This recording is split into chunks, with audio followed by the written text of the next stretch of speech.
3 shows the first summer. They were all free outdoor shows in the parking lot of 2017. Then 2018, we did 2 more free shows in the parking lot. And then off the success of those 5 outdoor shows, I finally graduated out of the parking lot inside the Junction Craft That's Brewery. awesome. So this one coming up on Sunday will be the 3rd show inside the brewery. Excellent. We've also had 1 show in a venue called 3030, which is at Dundas and High Park, right in the middle of the Junction. That's actually close to where I currently live. Right Awesome. smack dab in the middle. And we did do another free outdoor show this year as well. Excellent. And there's a pocket of 3 breweries there. So there's Shacklands, Reinhard, and Junction Craft. Yeah. And this year was the first year I managed to get all 3 of the breweries to work together That's to awesome. co-present the show with me. Yeah. And then they all serve outside, and the shows are totally family friendly, geared towards kids, really. Yeah. But also like dads that maybe now they have like a 5-year-old and they used to love wrestling in 1988. Yeah. So it's right up their alley. But also I want to appeal to people that aren't necessarily wrestling fans. Like I want everyday people to just be able to come out, enjoy the show, and just have an entertaining experience, occupy their kids, and of course drink the delicious local craft beer. Well, I was gonna say, Junction Craft Brewing. Like beer's a great entryway for that. I'm really just selling beer. I'm like selling beer and a fun experience, and then I get in the ring and I basically trick people into coming to a wrestling show. Man, whatever. And then show up with my cousin in our kilts, and they're like, "What am I watching? This is great." Yeah, keep drinking. Yeah, it doesn't matter what we're watching. But that was the basis of the conversation that you and I were having at the Senator outside while we're waiting to get seated. Was I've been noticing this like interesting movement around local wrestling shows. Like obviously there's your local independents that take place at community centers, and in your case with Battle Arts, at the actual gyms where people train.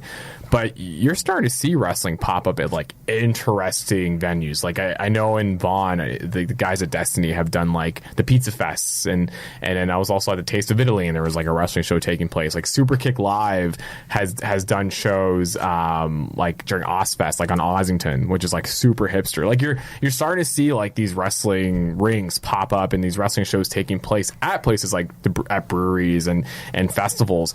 And what I love about it is there's always a crowd. Like there's always people interested, because that to me is, like, if anything, is helping wrestling become even more enticing for people, because it's almost like, to your point, like there's probably fans that haven't seen it in a very long time that all of a sudden if they're walking by a professional wrestling ring and they're seeing 2 guys go at it, they're like, wow, this is kind of cool. Yeah, and there's pro wrestling's a lot like film in many ways. But I often say it's a lot like film because there's all kinds of different genres and a whole bunch of different audiences. Yeah, and there's a wrestling show out there for everybody. Yeah. And I feel like a lot of people are deep down. 100%. Sort of. Oh, yeah. Hate to admit it or won't say it out loud. Like, but a lot of people love wrestling. I was a big fan, and then I got out of it because my friends thought it was weird. Yeah. I want to get back into it. Well, that's another thing. Like, a lot of people will be like, oh, even last night, somebody was like, oh, so you do the phony stuff. I was like, yeah, I guess I'm a phony. Oh, you're that guy. You're the guy that pretends, right? But, I think pro wrestling's had a bad rep for a long time. And I feel if some of the more rigid, old school minded professional wrestling people would be more open to admitting, like, it's obviously not a secret that wrestling is performance art. It's theater. It's entertainment. It is, totally. But I feel like that needs to be a more accepted view for everybody, and just be like, this is entertainment. This is a performance. Yeah, everybody trains like athletes. We are all athletes. It is exceptionally dangerous. It takes a toll on your body, absolutely. But at the end of the day, our goal is to elicit the biggest response from the audience. It's not to actually beat up your opponent, really. Ultimately, we don't want to hurt each other. Yeah, exactly. That's the last thing we want. We want to get in, get out, and don't get hurt.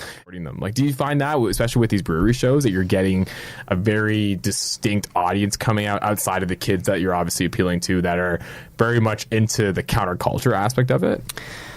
I don't think we're particularly getting the typical wrestling audience. Yeah.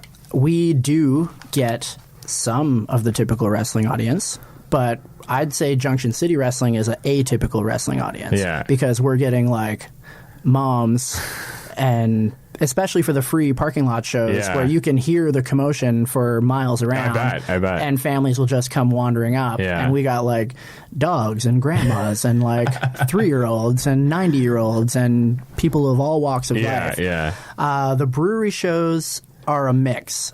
So you'll get both the typical audience and the atypical audience. Yeah. But I know what you're saying in terms of the demographic. But kudos to you for thinking about these things differently, because the way you're kind of describing some of these ventures is definitely somewhat appealing to sort of the generation of now. Like, it's almost like these unique experiences that people are experiencing that want one-of-a-kind times of their lives versus, it's like when you ask someone, hey, I want to go to a pro wrestling show, it's like, yeah.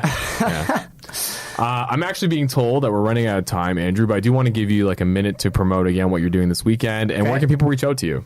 So they can find me specifically online at the handle at Freedom is McRae. Nice. So Andrew McRae. I'm also, of course, Freedom Wallace. So that's Twitter, Instagram, Facebook, Freedom Wallace. I'm there. And then Junction City Wrestling. They can go to junctioncitywrestling.com. Right now that just leads to the ticket sale page. They can also follow Junction City Wrestling on Instagram and Twitter at WrestleJunction, and of course on Facebook, and subscribe to our YouTube channel. I told you, you're really good at maximizing your minutes. Thank you. Did I hit the minute? You did. That's Andrew McRae, Gay Freedom Wallace, and also definitely check out Battle Arts Rising Stars on the Saturday as well. Oh yeah, Battle Arts Academy, Santino Morella, they're great. None of this would be possible without him, of course. I'll include that information as well in the podcast description. And this actually concludes this week's episode of New Theory Radio. But if you want to connect with me, it's at Nanwa on Twitter, at Nav Nanwa on Instagram. If you want to connect with New Theory Radio, it's at New Theory Radio on Facebook, Instagram, and Twitter. Thanks so much for tuning in again.